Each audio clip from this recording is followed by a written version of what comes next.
여러분, 증권사들이 투자 실패를 했다. 사실 증권사는 주식을 거래하는 어떤 플랫폼 역할을 하는 데잖아요. 그런데 여기가 투자 실패를 했다. 갑자기 무슨 말이냐? 이렇게 말씀하실 수 있죠. 예, 그렇습니다. 증권사도 투자를 합니다. 증권사는 돈을 벌어서 그 돈으로 가지고 뭐 주식도 사고 채권도 사고 이렇게 합니다. 증권사들도. 그렇게 해서 더 이익을 늘려나가는 거죠. 증권사 입장에서도.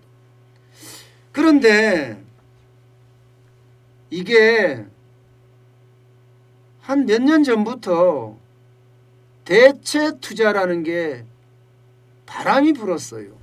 대체 투자. 쉽게 생각하면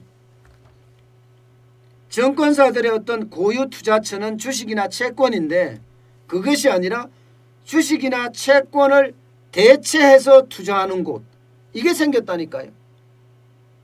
이게 뭐냐? 부동산이 많습니다. 항만 뭐 이런 데 있잖아요. 호텔 뭐 이런 데 있잖아요. 그런데 투자를 증권사들이 본격적으로 나서기 시작했어요. 특히 문재인 정부 들어와서는요, 해외 대체 투자 규모가 엄청나게 늘었습니다. 그냥 단순하게 따져봐도 말입니다. 22개 증권사 전체 규모 48조 지금 넘었습니다. 48조가 넘을 정도로 많이 투자했다는 이야기예요. 2019년만 하더라도 24조 5천억 원이잖아요. 해외 부동산에 23조 1천억 원을 투자했고요. 해외 항만이나 철도에 24조 9천억 원을 투자했습니다. 저금리가 되니까 증권사 입장에서도 여기에서 벗어나서 해외의 오피스나 호텔, 항만에 경쟁적으로 투자하기 시작을 한 거죠. 경쟁적으로. 문제는 이게 코로나19 위기가 닥치면서 부실이 되고 요주의가 되어버렸어요. 왜냐고요? 여러분, 우리 호텔 안 되죠.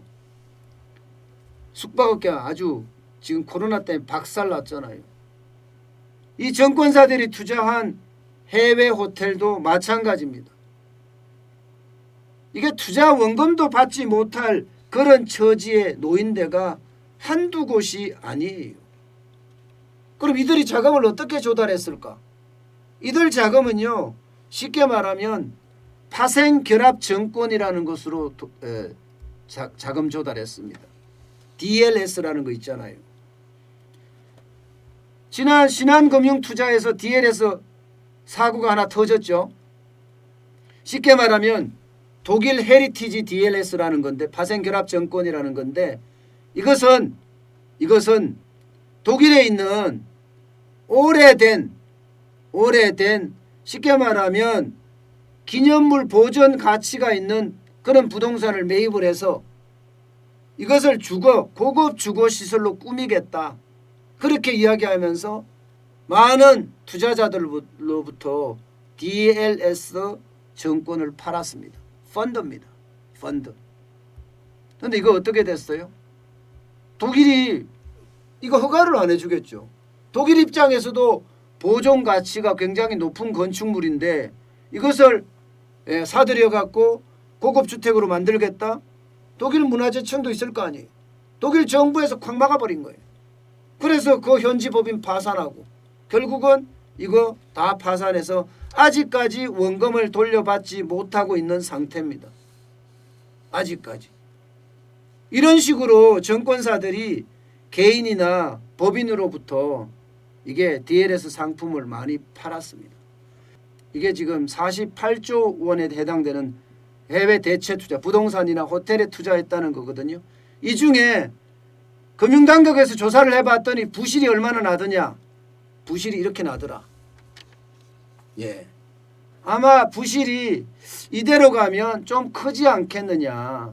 그렇게 예상을 해서 총 지금 예상하는 것은 7조 5천억 원입니다. 예. 재매각분이 4조 8천억 원이고요. 직접 보역분이 2조 7천억 원인데 이 중에 부실이 1조 3천억 원, 요주의가 1조 4천억 원 정도 된다고 이야기를 합니다. 여기에서 이 액수들 중에 말입니다. 7조 5천억 원 중에 이게 개인이나 법인이 투자한 게 4조 8천억 원이고요. 그 다음에 증권사가 자기 자본으로 투자한 게 2조 7천억 원이라는 거예요. 결국은 투자자들 손해본다는 이야기입니다. 손해본다는 이야기. 이 금액 자체가 대체 투자가 일반적으로는요. 금융위기가 지금 코로나 위기가 아니었다면 성공할 수 있는 확률이 굉장히 많았어요. 그러나 코로나19가 터지면서 지금 증권사들의 해외 대체 투자도 굉장히 큰 피해를 입히는 그런 결과를 가져오지 않을까 이렇게 예상을 하고 있고요. 이렇게 됐을 때 증권사의 어떤 건전성에도 영향을 많이 미치지 않을까 이렇게 이야기합니다.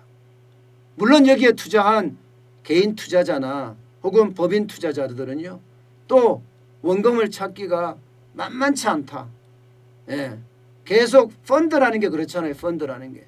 펀드라는 게 대부분 원금 찾기가 쉽지 않은 좀 이게 사기성이라든가 뭔가 문제가 있었을 때는 원금을 찾기가 뭐 할 수 있겠지만 지금처럼 이렇게 투자를 통해서 일어난 것은 원금 찾기 쉽지 않습니다.